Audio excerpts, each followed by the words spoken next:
So, dear nursing students, my self Piyush Kumar Jain और आज हम देख रहे हैं fundamental of nursing part 2। Fundamental of nursing part 1 के अंदर जो अपना फर्स्ट हमने सिलेबस को डिस्कस किया था, सिलेबस की इंट्रोडक्शन को देखा था कि सिलेबस और उसके जो सब्जेक्ट्स हैं उनके बारे में हमने समझा था, जिसके अंदर फर्स्ट सब्जेक्ट हम लिया था फंडामेंटल ऑफ नर्सिंग और उसके अंदर एक यूनिट हमने स्टार्ट किया था टर्मिनोलॉजी या एब्रीवेशन। राइट, टर्मिनोलॉजी और एब्रीवेशन रिलेटेड हम डिस्कशन कर रहे थे। कुछ हमने एब्रीवेशंस देखे थे, जैसे कि QID क्या होता है, BD क्या होता है, TDS क्या होता है, OD क्या होता है, राइट, AC मीन्स क्या है और PC मीन्स क्या है। 6 एब्रीवेशन को हमने पिछली क्लास के अंदर देखा था, 6 एब्रीवेशन। आज हम नेक्स्ट देखेंगे BSc नर्सिंग सिलेबस के according fundamental of nursing subject के अंदर आपके नेक्स्ट एब्रीवेशंस को हम देखेंगे यहाँ पर। तो वो है AM, राइट, AM का मीन्स होता है इन द मॉर्निंग। आपको क्या देना है, जो भी मेडिसिन है वो मॉर्निंग में, कुछ मेडिसिन ऐसी रहती है जो मॉर्निंग में दी जाती है, तो उसके लिए हम AM लिखते हैं। दूसरा नेक्स्ट एब्रीवेशन है HS। यदि किसी मेडिसिन के आगे HS लिखा हुआ है तो इसका मतलब यह है ये मेडिसिन हमको स्लीपिंग टाइम पर देनी है, सोते समय देनी है। राइट, फॉर एग्जांपल एक मैं आपको टेबलेट का नाम बताता हूँ, डाइक्लोफेनिक। राइट, क्या बताता हूँ, डाइक्लोफेनिक। अब क्या होता है, कुछ पेशेंट्स ऐसे होते हैं जिनको कोई सर्जरी हुई हो, ऑपरेशन सर्जिकल मैनेजमेंट हुआ हो, किसी को सर्जरी हुई हो, या फिर एक्सीडेंटल इंजरी हो उसको, राइट, उसे एक्सीडेंट हो गया, इंजरी हो गई है, घाव हो गया है, या फिर हाथ पैरों में दर्द है, बॉडी में दर्द है। तो इन सभी कंडीशंस के अंदर क्या होता है, एक कॉमन सिम्टम आता है, वो होता है पेन। Right, pen. तो दर्द निवारक गोली हम जो जानते हैं, दर्द निवारक गोली के बारे में, तो वो यही है, कौन सी है, डाइक्लोफेनिक। डाइक्लोफेनिक क्या है, दर्द निवारक गोली है, जिसको अपन या दर्द निवारक टेबलेट मेडिसिन कह सकते हैं। और डाइक्लोफेनिक की क्या आती है, टेबलेट आती है और इंजेक्शन भी आते हैं डाइक्लोफेनिक के। राइट, तो यहाँ पे डाइक्लोफेनिक जो टेबलेट है वो यदि हम देना चाहें, डॉक्टर्स का ऑर्डर इस तरह से रहता है कि टेबलेट डाइक्लोफेनिक HS। डॉक्टर्स क्या लिखते हैं, टेबलेट डाइक्लोफेनिक HS। अब टेबलेट डाइक्लोफेनिक HS का मतलब ये है कि HS मीन्स होता है sleeping time, at the bed time, और टेबलेट डाइक्लोफेनिक देना है। राइट, मीन्स पेशेंट जब बेड पर जाते हैं, रात को सोने के लिए जब वो अपने बिस्तर पर जाते हैं, तो सोते समय उनको ये टेबलेट लेकर सो जाना है। समझ में आ गया। तो HS का मतलब क्या होता है, स्लीपिंग टाइम। सोना जब हम शुरू कर रहे हैं तब हमको पेशेंट को ये मेडिसिन देना है, या इंजेक्शन है तो उस समय इंजेक्शन लगाना है। क्यों, क्योंकि यहाँ पर HS लिखा हुआ है। यदि मैं बात करूँ इसी मेडिसिन के आगे टेबलेट डाइक्लोफेनिक की जगह, राइट, मैं ऐसा लिखूँ कि इंजेक्शन डाइक्लोफेनिक AM का मतलब होता है मॉर्निंग में देना। इसका मतलब क्या होता है, टेबलेट डाइक्लोफेनिक AM। लेकिन ये एक तरह से दर्द निवारक मेडिसिन है, तो यूजुअली ये रात को दी जाती है ताकि पेशेंट को रात को स्लीपिंग में प्रॉब्लम ना आए, पेशेंट अच्छे से सो पाए। राइट, तो यहाँ पर हमने एक एब्रीवेशन का मीनिंग समझा। AM का मतलब होता है इन मॉर्निंग, और HS का मतलब होता है स्लीपिंग टाइम। तो माय डियर स्टूडेंट्स, आप सबको ये क्या करना है, जो टर्मिनोलॉजी है अपनी कॉपी के अंदर लिखना है और उसके साथ नोट्स बनाने हैं।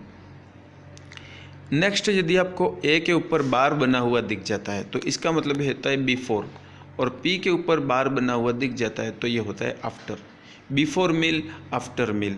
राइट, किसी मेडिसिन के आगे सपोज कोई भी मेडिसिन है, मेडिसिन के आगे डॉक्टर ने लिखा है A, राइट, क्या लिखा है, A बार, तो इसका मतलब ये होता है बिफोर देना है। और इस तरह से है P बार, तो ये होता है पोस्ट, राइट, बाद में देना है। नेक्स्ट हम लेते हैं, यहाँ पर नेक्स्ट है Q मीन्स होता है एवरी। राइट, एवरी, Q का मतलब होता है एवरी। कोई मेडिसिन एवरी डे देनी है तो QD।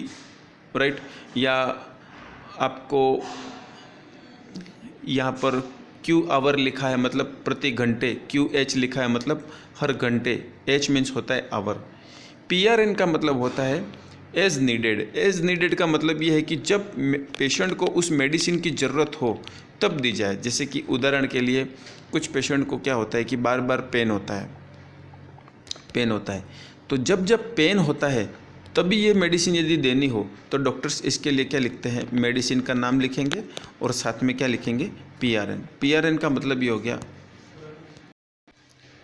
मीन्स यहाँ पर जैसे कि PRN लिखा हुआ है, राइट, तो PRN मीन्स क्या हो जाएगा, मेडिसिन आपको कब देनी है, according to requirement, means as needed. आपको अपने नोट्स में लिखना है एज नीडेड, ज़रूरत पड़ने पर। कोई मेडिसिन ज़रूरत पड़ने पर आप देते हो तो उसको क्या कहते हैं, PRN, या इसका दूसरा नाम है SOS। तो कभी आपको फ्यूचर में PRN दिखे, राइट, क्या दिखे, PRN, या इसकी जगह SOS दिखे तो इसका मतलब ये होता है ज़रूरत पड़ने पर देना है। जैसे कि पेशेंट को 12 बजे वोमिटिंग हुई तो अब 12 बजे यदि डॉक्टर्स ने वोमिटिंग की मेडिसिन पे SOS लिख रखा है, इसका मतलब ये है कि पेशेंट को 12 बजे वोमिटिंग है, इट मीन्स वोमिटिंग की मेडिसिन देनी, रोकने की मेडिसिन देनी ज़रूरत है, तो आप वहाँ पे ये मेडिसिन दे सकते हो, राइट। शाम को 4 बजे फिर वोमिटिंग होती है तो आप SOS को देखकर उस समय पर ये मेडिसिन वहाँ पे दे सकते हो। तो यहाँ पर सीधा सा मीनिंग ये है, PRN मीन्स एज नीडेड, जब जब ज़रूरत हो आप इस मेडिसिन को ले सकते हो, ये इसका सीधा सा मतलब है। आगे देखते हैं, क्लियर एस्कुलेशन CTA, राइट। इस तरह से अपने को ज़्यादा भी डिटेल नहीं जानना है। R मीन्स होता है राइट और L मीन्स होता है लेफ्ट। यदि किसी पेशेंट की फाइल में आर फीमर फ्रैक्चर लिखा हुआ है, ये फ्रैक्चर का सिंबल है। ये क्या है, फ्रैक्चर मीन्स बोन का फ्रैक्चर हो जाना, टूट जाना, बोन ब्रेक हो जाना, राइट। अब किसी पेशेंट को एक्सीडेंट में बोन ब्रेक हो गई है, उसको यदि फीमर बोन में ब्रेक है, फ्रैक्चर है, और यदि डॉक्टर फाइल में लिखते हैं कि आर फीमर फ्रैक्चर, का मतलब ये है कि राइट साइड की जो फीमर है, राइट साइड की जो फीमर बोन है उसमें क्या हो गया है, फ्रैक्चर हो गया। समझ में आ गया, ये इसका मतलब है। यदि डॉक्टर्स अपने फाइल में आर फीमर की जगह लिखते हैं L femur, right, R femur की जगह क्या लिखते हैं, एल फीमर फ्रैक्चर, तो इसका मतलब ये है लेफ्ट साइड की फीमर फ्रैक्चर है, राइट। तो आर एंड एल क्या हो गया, लेफ्ट एंड राइट। इसके बाद ये अपन अभी बाद में पढ़ेंगे, शॉर्ट्स चीज़ें मैं आपको बता रहा हूँ, राइट। और बाईलेटरल, बी यदि लिखा है तो बाईलेटरल मीन्स दोनों तरफ, यदि किसी पर्सन के दोनों तरफ, राइट, दोनों फीमर फ्रैक्चर है, राइट, दोनों फीमर फ्रैक्चर है तो BL या B कर सकते हैं, फीमर फ्रैक्चर मतलब दोनों, बाईलेटरल मीन्स दोनों फीमर फ्रैक्चर है। यदि इस तरह से है UL, तो यूनिलेटरल, बॉडी के किसी एक पार्ट में, सपोज करो ये बॉडी है, इस बॉडी में यदि इस बॉडी के अंदर यदि यहाँ पे कोई इंजरी हो, एक तरफ हो, यदि एक तरफ की बीमारी है तो उसके लिए अपन यूनिलेटरल वर्ड यूज़ करते हैं, और यही वही चीज़ दोनों तरफ हो जाए तो उसे हम बाईलेटरल वर्ड यूज़ करते हैं। एक तरफ का पार्ट अफेक्ट होना, या तो लेफ्ट साइड का या राइट साइड का पार्ट अफेक्ट होना यूनिलेटरल कहलाता है, और दोनों तरफ पार्ट का अफेक्ट होना कहलाता है बाईलेटरल। तो यूनिलेटरल क्या है, बाईलेटरल क्या है, राइट। सो यहाँ पर डियर स्टूडेंट्स, मैंने आज आपको क्या क्या बताया। A मीन्स क्या होता है, A bar means before, P bar means after, AM means in morning के अंदर देना है, HS मीन्स मेडिसिन को इवनिंग स्लीपिंग टाइम पे देना है, राइट। PRN मीन्स जब ज़रूरत है तब देना है। PRN का दूसरा हम SOS के नाम से भी देख सकते हैं इसको, राइट। PRN हो या SOS लिखा हो, दोनों का सेम मीनिंग है। और R means right side, L means left side, BL means bilateral दोनों तरफ, UL मीन्स यूनिलेटरल एक तरफ, राइट। ये सारे एब्रीवेशंस आपको अपने नोट्स में लिखने हैं और इसको याद करना है, रिवाइज करना है, और नेक्स्ट क्लास में हम इसी तरह आगे मिलेंगे नए वीडियो के साथ, जिसके अंदर अपन ये करते हैं। कुछ एब्रीवेशन मैं आपको और बता दे रहा हूँ, राइट। कुछ एब्रीवेशन और देख लेते हैं इसके अंदर। यहाँ पर एग्जाम्पल के लिए मैं अपनी मुझे जो याद है वो बता दे रहा हूँ, जो कि मोस्ट कॉमनली यूज़ किए जाते हैं। अब जैसे कि कोई टैबलेट है, ठीक है, टैबलेट फॉर एग्जांपल आयरन की कोई टैबलेट है, आयरन, और आयरन की टैबलेट जो है वो विटामिन सी के साथ लेने से क्या होता है, उसका एब्जॉर्प्शन अच्छा होता है। विटामिन सी के साथ लेने से आयरन की टैबलेट का एब्जॉर्प्शन अच्छा होता है, वो अच्छे से बॉडी में डिज़ोल्व होती है, राइट, और यूज़ होती है, उसके फ़ायदे अच्छे होते हैं। तो आयरन की टैबलेट को विटामिन सी के साथ लेना है, राइट, तो कैसे लिखेंगे, tablet iron with lemon juice, right. Vitamin C जिसके अंदर रहता है वो अपन कह सकते हैं विथ आंवला कह सकते हैं, लेमन जूस कह सकते हैं, नींबू पानी कह सकते हैं, लेमन वाटर कह सकते हैं, राइट। तो यहाँ पर विथ के लिए हमने क्या किया, सी के ऊपर बार बना दिया, ये क्या हो जाएगा, विथ का। तो एक एब्रीवेशन और मैंने आपको यहाँ पर बता दिया, विथ, राइट। विथ को इस तरह से हम लिखते हैं। यदि कोई टैबलेट हमको पानी के साथ लेनी है तो विथ वाटर लिखेंगे, राइट। कोई मेडिसिन मिल्क के साथ लेनी है तो विथ मिल्क लिखेंगे, विथ मिल्क, राइट। इस तरह से हम लिखते हैं।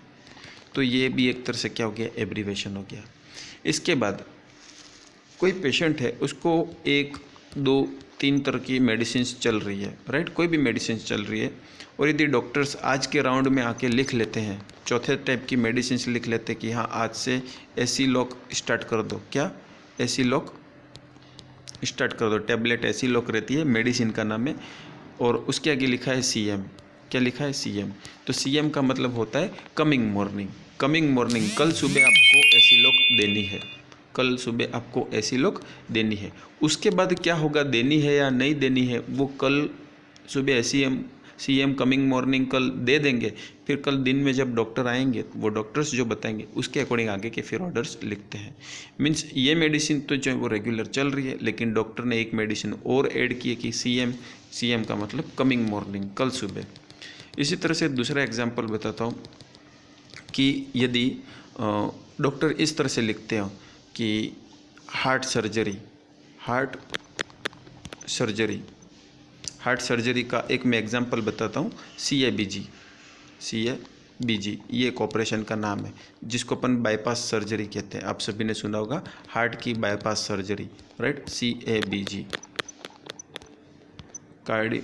कोरोनरी आर्टरी बाईपास ग्राफ्टिंग बोलते हैं इसको, CABG बाईपास सर्जरी के नाम से ये जानी जाती है। और डॉक्टर पेशेंट की फाइल में लिखते हैं CABG कमिंग मॉर्निंग का मतलब है कल सुबह इस पेशेंट का CABG किया जाएगा, ये हमको समझना है। तो CABG के लिए जो तैयारियां करनी पड़ती है वो तैयारियां हमें यहाँ पे रखनी होती है।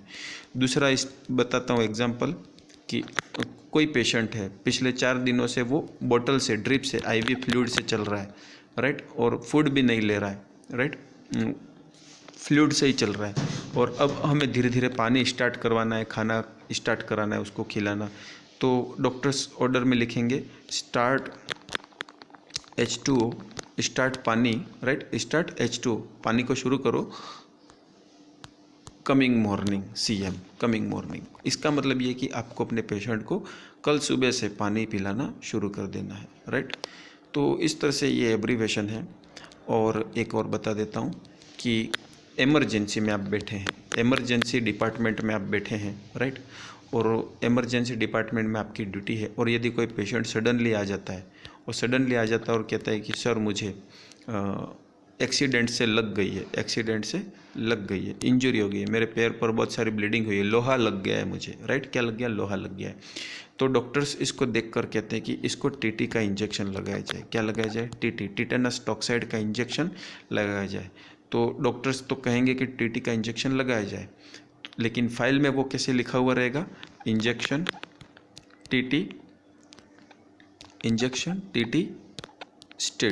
स्टेट का मतलब है कि अभी एक लग गया, राइट। जब हमने लिखा है तब स्टेट मतलब एक अभी लग गया है, आगे लगाना है नहीं लगाना है उसका कोई भी डिस्क्रिप्शन यहाँ पर नहीं है। हो सकता है ये अभी के अभी लगाना है, अभी लग गया है, बस स्टेट लिखा हुआ है, नहीं लगा है तो पूछ के लगा देना है, या लग गया है तो उसको फाइल के अंदर एंट्री कर देना है। इंजेक्शन टीटी स्टेट, स्टेट का मतलब अभी तुरंत एक लग गया है, शाम का और देना है या नहीं देना है, सुबह का देना है, वो सब डॉक्टर्स के अकॉर्डिंग होगा। ये रेगुलर मेडिसिन नहीं रहती जो रोज़ लगानी होती है, राइट। ये एक बार लग जाता है, फिर इसको बाद में डबल लगाने की ज़रूरत नहीं होती है। तो उस तरह के जो इंजेक्शन्स रहते हैं उनको हम स्टेट के रूप में लिखते हैं। तो अभी मैंने आपको फिर 2-3 टर्मिनोलॉजी और बता दी। क्या क्या बता दी?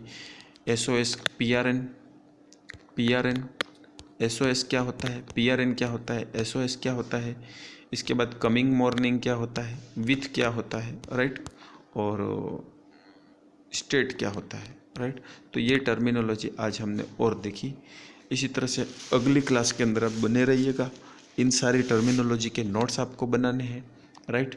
और एक दिन ऐसा आएगा कि अपन 10 क्लास हो जाएंगी। 10 क्लास के बाद आपको अपने नोट्स मुझे सेंड करके बताने हैं कि आपने किस तरह से नोट्स बनाए हैं। उसके अकॉर्डिंग फिर अपन आगे क्लासेस लेते रहेंगे। All the best.